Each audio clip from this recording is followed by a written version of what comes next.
구한말 한국에 내한한 미국 선교사들이 직접적으로 선교 방법을 선택하지 아니하고 간접적으로 선교를 했지요.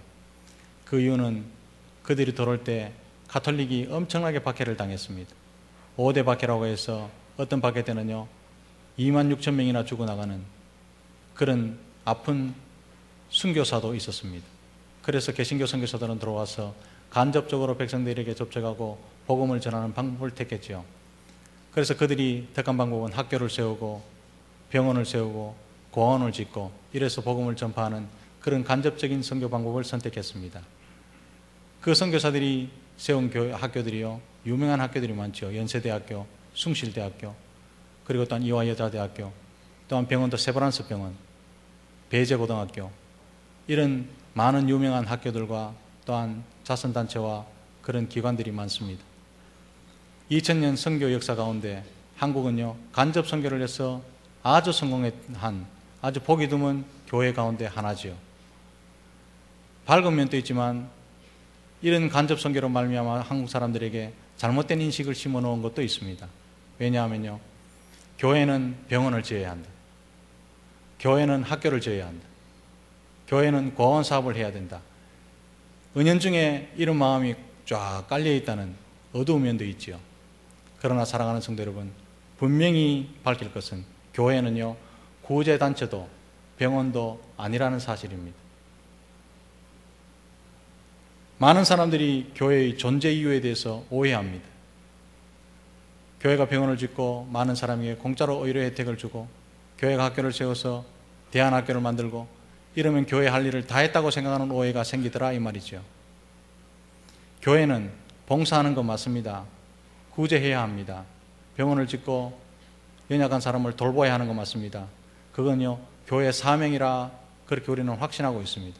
사도행전에도 교회들은 그렇게 활동했습니다. 그러나 분명한 것은 그것은 교회의 존재 이유가 아니라는 사실이죠. 봉사하고 구제하고 병자를 돌아보는 것은 궁극적으로 영혼을 구원하기 위해서라는 전제 위에 펼쳐지는 사역이라는 사실을 기억하시기를 바랍니다. 영혼을 구원하기 위해서 병원을 짓고 학교를 짓는 것은 몰라도 그 관계없이 병원이 목적이고 학교가 목적이라면요 그것은 남는 것이 하나도 없는 제로인 상태로 돌아간다는 사실을 기억해야 됩니다.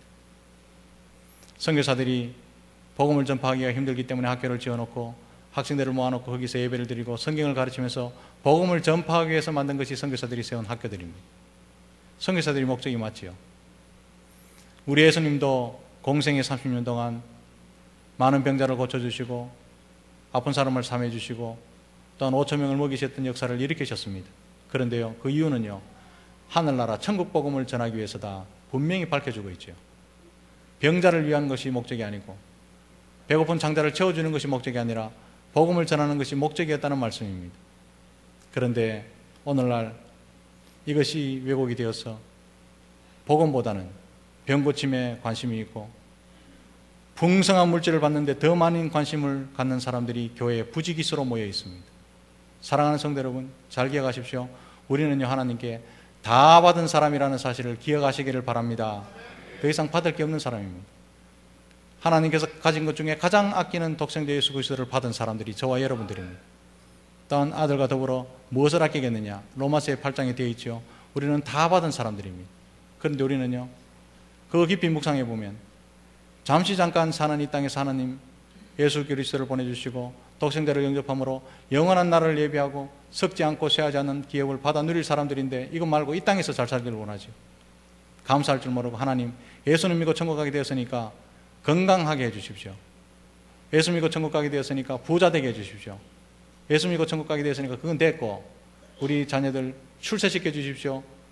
우리 자녀들 우리 아들 딸 장가 시집 보내주십시오. 이거 안 하면요 삐지고 교회 안 오고 하나님께 섭섭하게 생각하고 이런 경향이 상당히 많더라는 것입니다. 다 주셨는데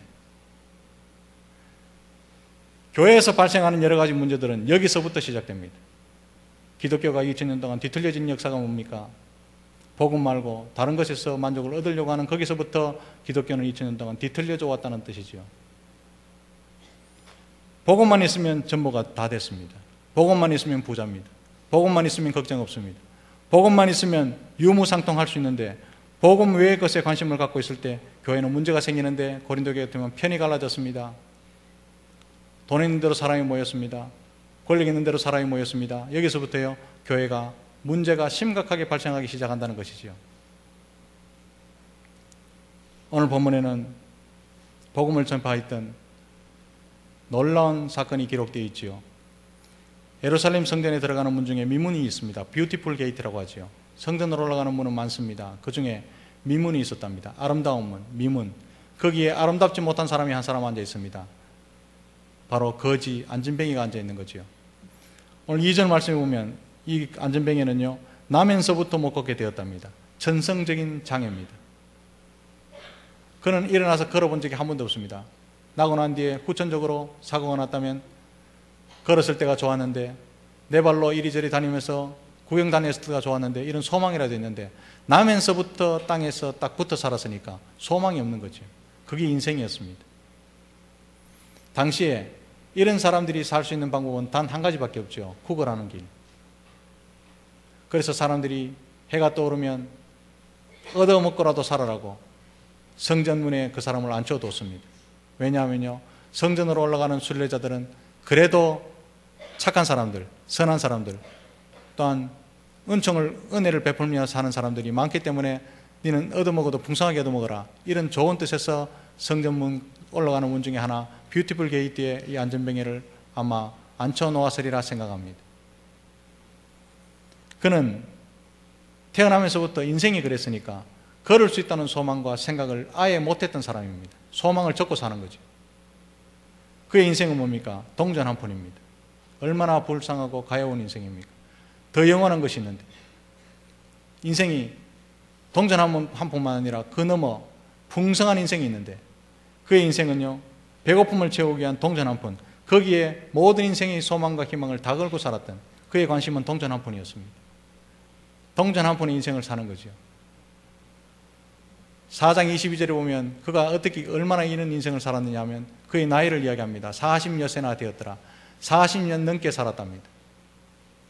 40년이 넘도록 그렇게 살았으니까 그것이 그의 인생이고 그 인생의 가치관이고 그의 세계관이 되었다는 말이죠. 자신에게 필요한 것은 오로지 동전 한 푼, 빵만이 나에게 필요하다, 이렇게 사고가 굳어져 버린 불쌍한 사람, 이것이 그의 세계관이었던 가여운 사람, 이런 사람이요, 성전문 앞에 지금 앉아 있습니다. 그런데 사랑하는 성도 여러분, 이 안전뱅이가 누군 줄 아십니까? 바로 저와 여러분들입니다. 우리는 진정한 필요가 무엇인지 설교 시간에 듣고 성경 공부해서 알긴 아는데 세상 나가서 살면 다 잊어버리고 삽니다. 동전 한 푼이 전부인 줄 알고 살죠. 진정한 필요가 무엇인지 모르면서 그냥 열심히 사는 겁니다. 그게요, 우리의 모습입니다. 예수 믿고 구원받았습니다. 그때는 예배 시간에는 아멘 해놔놓고는 그 기쁨이 세상 삶에 지배를 하지 못합니다. 구원의 감격이 우리를 다스리지 못합니다. 그저 세상에 나가면 동전 한 푼 때문에 울고 웃고 하는 아주 질 낮은 인생으로 사는 것이 저와 여러분들이죠. 안전뱅이와 다를 게 뭐 있습니까? 똑같지요. 그것이 우리의 예수 믿기 전의 세계관이었고 예수 믿기 전의 가치관이었는데 예수 믿고 난 이후에도 그 가치관에 사로잡혀서 산다는 거죠. 진정한 필요 예수라는데 예수 이름 하나만으로는 세상을 살 수 없다는 그런 결론을 내리면서 자기 스스로 다른 눈물을 파고 있는 거죠.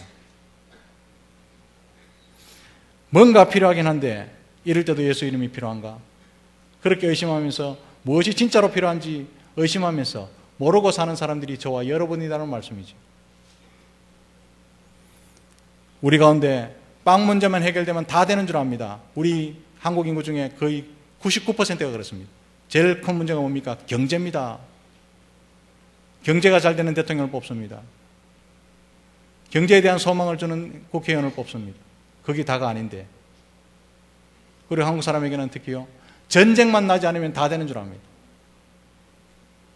전쟁만 나지 않으면 복지가 이루어지고 행복이 주어질 줄 알고 그렇게 살고요, 전쟁 나지 않기를 기다리고 있고 기대하고 있는 거죠. 그런데 사랑하는 성도 여러분, 그게 다가 아닙니다.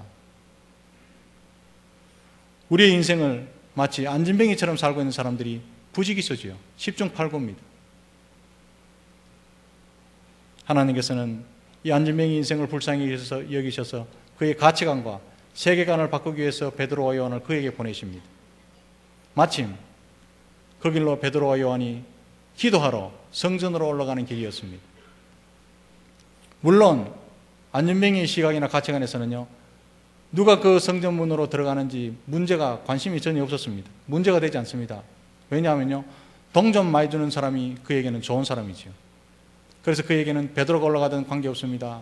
요한이 올라가도 관계없습니다. 심지어는요, 가룟 유다가 올라가도 관계없습니다. 왜냐하면 동전 많이 주는 사람이 좋은 사람이거든요.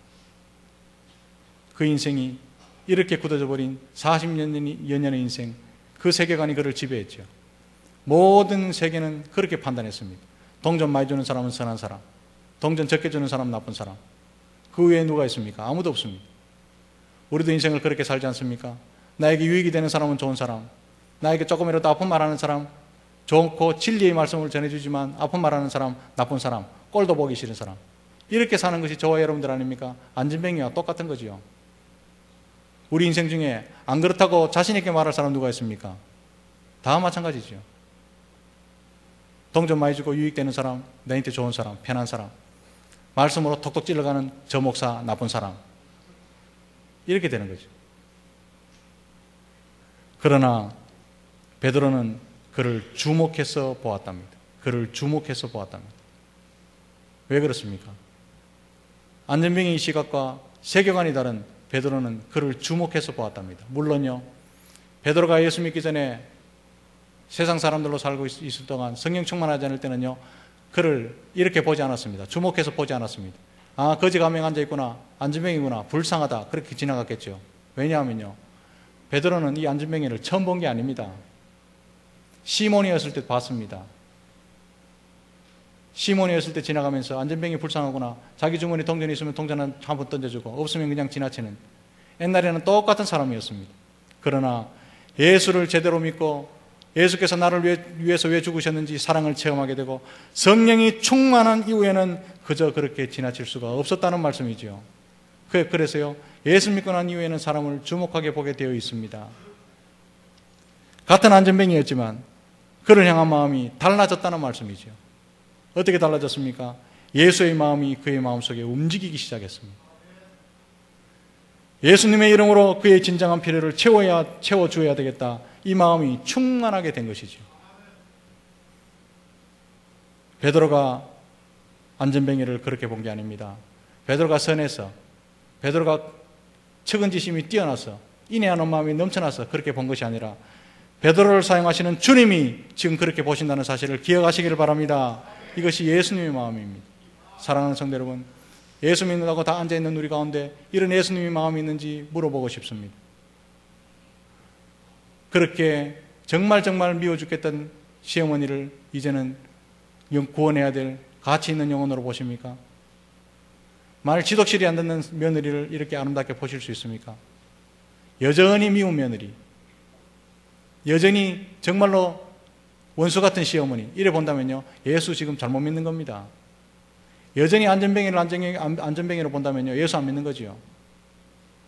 예수 믿고 난 이후에, 구원받고 난 이후에, 사랑을 체험하고 난 이후에, 복음이 뭔지 알고 난 이후에, 이 시몬 베드로가 되고 난 이후에는요, 안전뱅이를 주목해서 봤답니다. 예수 믿고 난 이후에는 시어머니를 주목해서 봐야 되고, 예수 믿고 난 이후에 내가 미운 사람을 주목해서 봐야 될 줄로 믿습니다. 그게 예수 믿는다는 증거거든요.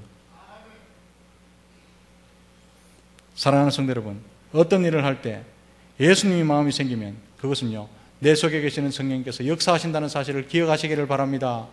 미운 사람 어제도 똑같이 밉고, 작년에 미운 사람 아직도 청산 안 하고 똑같이 미워한다면요, 그 사람 마음속에는 성령님께서 역사하시지 않든지 성령의 역사를 누르든지 둘 중에 하나입니다.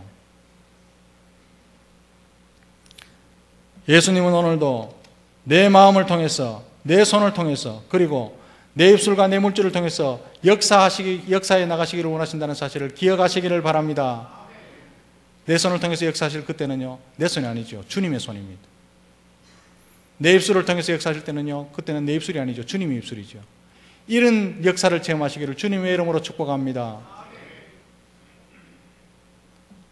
그런데 예수님의 마음이 내 마음속에 움직이고 성령이 충만해서 그런 마음이 생길 때요, 우리는 꼭 아까워서, 처음에 마음에 감동이 되고 설교 시간에 감동이 되어서 이물질 누구에게 줘야 되겠다 싶은데 돈 보면 마음이 바뀌는 거예요. 아까웠어. 또 모아둔 돈 보고 이거 어떻게 사용하려고 여름에 휴가 가려고 했는데 나도 쉴 시간 없는데 그 사람을 돌볼 시간 있나? 이런 마음이 들면요, 이런 감동스러운 성령의 역사를 자기 스스로 눌러봅니다. 사랑하는 성도 여러분, 하나님은 살아계시고 지금도 우리 옆에 계시는 줄 믿으시기를 바랍니다. 그럼 역사가 일어나야 돼요. 그런데 왜 우리 가운데 역사가 일어나지 않는 줄 아십니까? 하나님께서 감동 주시면 그대로 사는 현장에 역사가 일어나는데 아까워서 눌렀고 다른 데 관심이 있어서 눌렀고 엉뚱한 데 관심이 있기 때문에 누르면요, 하나님의 역사는 감동은 있지만 역사는 일어나지 않는다는 뜻입니다. 역사를 보고 싶습니까? 감동받은 대로 사시기를 주님의 이름으로 축복합니다. 억누르기 때문에, 성령의 마음을 억누르기 때문에 교회와 성도가 주님의 역사를 세상에 보여주지 못하고요, 자기도 체험하지 못하고 사는 겁니다. 아까웠어. 내 물질 그치? 하나님께서요, 나에게 물질을 맡겨놓으실 때는요, 그걸로 내가 일 좀 하자, 네 잠시 좀 맡아가 있어라, 이렇게 맡겨두신 겁니다. 여러분 거 아닙니다. 하나님께서 우리에게 건강을 주신 이유는요, 니를 통해서 내가 일 좀 하자, 건강을 주신 거죠. 그걸 내 물질인 줄 알고 내 건강인 줄 알고 꼬껍쟁이처럼 살고 째짜게 사는 그게요, 하나님 일을 막는 겁니다. 사랑하는 성도 여러분, 예수님은 지금도 성도와 교회를 통해서 일하시려고 여러분들을 감동시키시고 예수님 마음을 주신다는 사실을 믿으시기를 바랍니다. 지금도 그렇게 하십니다. 지금도 사람을 통해서 역사하시죠. 감동받은 사람, 그 감동받은 현장에 여러분이 있기를 주님의 이름으로 축복합니다. 오늘 읽은 4절 말씀에 베드로는 그 거지 안전뱅이에게 우리를 보라 말합니다. 우리를 보라. 이 말이 무슨 말입니까? 네가 가지고 있는 해답이 나에게 있다.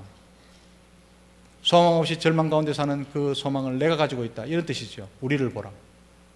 대단한 말이지 않습니까?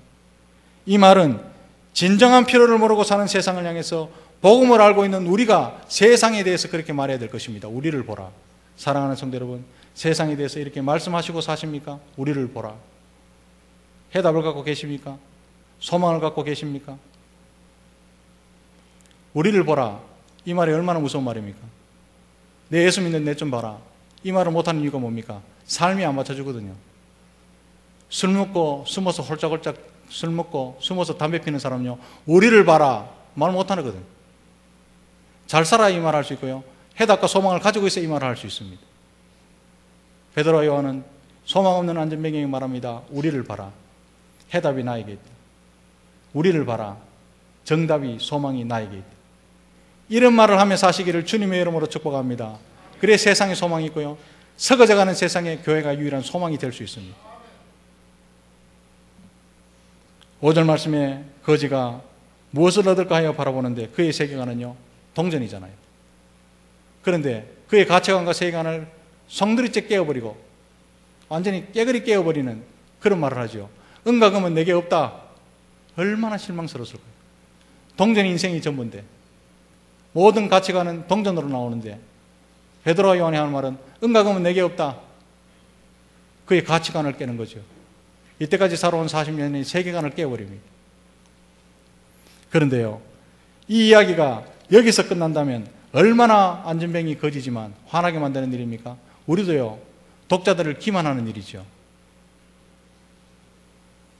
교회와 성도가 오늘날 우리를 보라, 많은 사람을 그냥 끌어모아야 되니까 우리를 보라 해놔놓고는 보여줄 게 없어서 얼마나 많은 비판을 받고 있습니까? 오늘날 교회가 우리를 보라 해놔놓고는 보여주는 게 뭡니까? 기가 막히게 지어올린 크리스탈 건물을 보여줍니다. 우리를 보라 해놔놓고는 엉뚱하게 학위를 보여주고, 우리를 보라 해놔놓고는 우리 교회 출신 중에 유명인이 있다고, 이런 엉뚱한 것을 보여주기 때문에 세상은요, 우리를 비판합니다. 교회 잘 지놓고 우리를 보라 하면은 사람들이 감동받을지 싶습니까? 세상의 건물을 더 잘 지어놓습니다. 세상 사람들은요, 교회 잘 지어놨다고 감동받는 것 한 번도 없습니다. 그러면서 우리를 보라, 말씀대로 따라서 보기는 보라 했는데 보여줄 게 없어서 그 건물 우리가 더 좋은데, 우리가 은이 더 많은데, 이런 식으로 교회를 떠나면서 다시는 돌아오지 않는 비판을 받는 이유가 바로 거기에 있다는 말씀입니다. 베드로는 금과 음은 내게 없지만 예수 그리스도의 이름, 그 능력 이름이 나에게 있다고 지금 말하고 있지 않습니까? 사랑하는 성도 여러분, 예수의 이름, 그것이 세상의 소망이고 진정한 우리의 필요인 줄 믿으시기를 바랍니다. 예수의 이름 앞에 구원이 있습니다. 죄인의 유일한 소망입니다. 예수의 이름에 능력이 있습니다. 예수 이름 앞에 못된 성격이 변화되는 변화의 능력이 있다는 사실을 믿으시기를 바랍니다. 그게 뭡니까? 예수의 이름입니다. 세상에 교회가 보여줘야 될 것이 뭡니까? 예수 그리스도의 이름, 이것밖에 없습니다. 당시 예루살렘 초대교회에 금이 많았습니까? 은이 많았습니까? 가난뱅이들만 모였지요. 당시 초대교회에 문볼 좋은 사람, 빽 있는 사람, 권력 있는 사람 몇 명이나 있었습니까? 거의 없었습니다. 그럼에도 불구하고 교회는 능력이 있었습니다. 왜 그렇습니까? 예수 그리스도의 이름이 있었기 때문임을 믿으시기를 바랍니다. 그런데 오늘날요, 교회에 은이 없습니까? 금이 없습니까? 기가 막힌 건물이 있습니까? 다 있습니다. 그런데 왜 세상 사람들은 오늘날 교회를 우습게 봅니까? 오늘날 교회에 사람이 적습니까? 권력 있는 사람 한두 명입니까? 그래 많은데 왜 교회를 우습게 봅니까? 그 이유는요, 예수 그리스도의 이름의 능력이 사라져가기 때문입니다. 화려한 은금에 가려서 그리스도 이름이 보이지 않는 겁니다. 엉뚱한 데 목숨 걸고 자리 좋아하는 성직자들과 교회 리더들 때문에, 돈 좋아하는 성직자들 때문에 예수 그리스도 이름이 가려서 더 이상 보이지 않았기 때문에 세상 사람들은요 실망하는 겁니다. 엉뚱한 데 우물 파는 사람이 한두 명입니까? 우리 목사님 박사다, 우리 교회 잘 짓다, 10년 동안 짓는데 이게 대리석인데 이스라엘에서 다 가져왔다, 그거 우회란 말입니다. 교회에서 드러날 이름 예수 그리스도 이름밖에 없다는 사실을 기억하시기를 바랍니다. 오늘날 교회와 성도들은요, 예수님의 이름 말고 은금으로 승부를 걸려는 경우가 얼마나 많은지 모릅니다. 은금으로 승부를 걸려고. 우리 교회 많이 모인다. 많이 모이가 한 일이 뭡니까? 없어요. 교회 짓는 그 일, 그거밖에 안 했어요. 엉뚱한 데 우물을 파는 경우가 얼마나 많습니까? 교회에 오늘날요, 은에 관한 이야기, 금에 관한 이야기, 권력과 명예에 관한 이야기는 부지기수로 많은데 예수 그리스도 이름의 능력에 대한 간증은 사라지고 있다는 것이 오늘날 교회의 문제 중에 문제입니다. 심지어요, 교회에 오면 얼마 준다, 그래갖고 약하고 연약한 개척교회 앞에서 버스를 세워놓고 올라가는 사람 5,000원씩 주면서 한 추럭을 그 교회로 데리고 와요. 복음을요 5,000원짜리로 만드는 값싼 행위지요. 값싼 복음으로 만들죠. 그거는요 전도가 아닙니다. 큰 교회, 돈 많은 교회 횡포죠.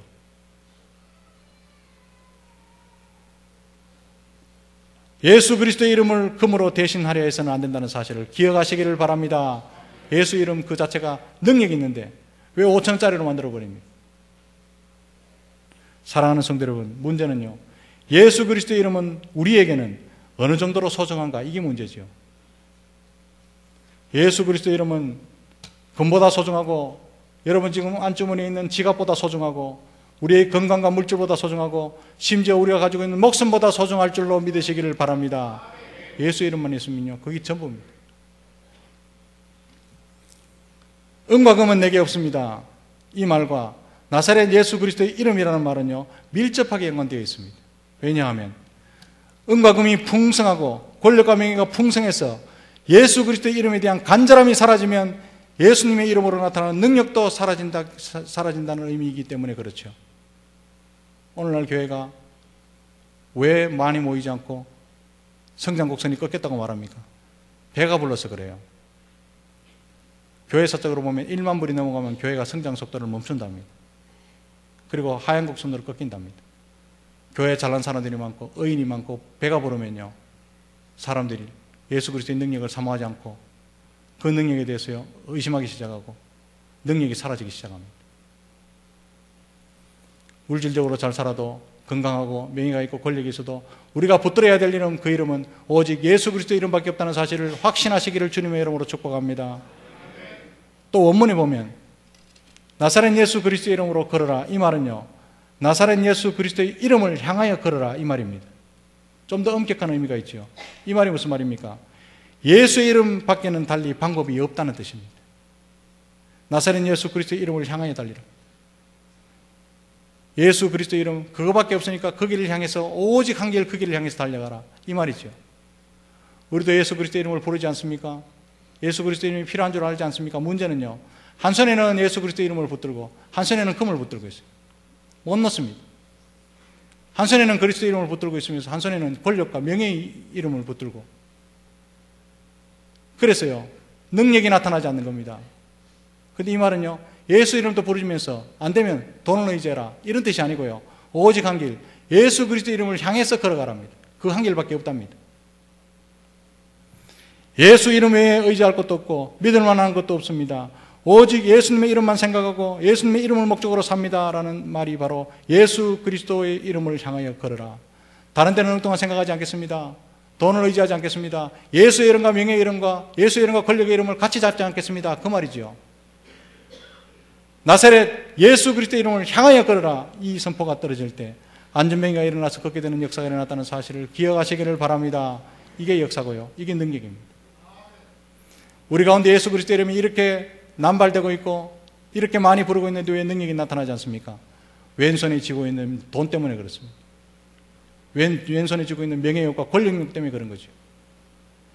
예수 그리스도의 이름만을 향해서 전진하시는 여러분 되시기를 주님의 이름으로 축복합니다. 그래야 일어나는 역사가 일어납니다. 예수 이름에 대한 간절함, 복음에 대한 열정이 없다면 교회나 성도는 그 누구도 이렇게 세울 수가 없습니다. 간혹 전도 나가십시오. 그리고 우리가 세상을 향할 때요, 무의식적으로 우리 손을 주머니에 넣어서 뒤집어봅니다. 가진 것이 없는데, 시간이 없는데, 잘나지도 못했는데 이렇게 이야기하는 거죠. 그러나 사랑하는 성도 여러분, 우리 주머니를 먼저 뒤지기보다는 예수 이름에 대한 뜨거운 가슴이 있는가, 예수 그리스도 이름에 대한 확신이 있는가, 구령의 열정이 있는가, 이 마음이 먼저 열려야 할 줄로 믿습니다. 사랑하는 성도 여러분, 주위를 돌아보십시오. 우리 주위에 영적인 거지, 영적인 안전뱅이가 얼마나 많습니까? 그들에게 은과 금이 무슨 소용이 있겠습니까? 인생을 근본적으로 부욕해 하시는 이름, 예수 그리스도 이름이 그들에게 필요한 줄로 믿으시기를 바랍니다. 죽음의 바이러스에 감염된 그들에게 우리가 줄 수 있는 최고의 선물은 예수의 이름, 그거밖에 없습니다. 탐욕스러운 사람의 눈에는 성전 미문에 앉은 거지 안전뱅이가 거지로만 보입니다. 명예를 좋아하는 사람의 눈에는 거지 안전뱅이가 인생의 실패자로 보일 것입니다. 그러나 예수를 제대로 믿고 성령이 충만한 사람들의 눈에는 그가 구원받아야 될 존귀한 한 영혼으로 보인다는 사실이죠. 그가 구원받아야 될 영혼이었기 때문에 예수 그리스도 이름이 불러지고 능력이 베풀어지고 기어이 하나님께서는 그를 불러내신 것입니다. 이런 믿음과 확신으로 예수 그리스도의 능력의 이름, 인생에서 가장 좋은 선물을 이웃에게 전하시는 저와 여러분들의 1년 그리고 평생이 되시기를 주님의 크신 이름으로 축복합니다. 기도하겠습니다.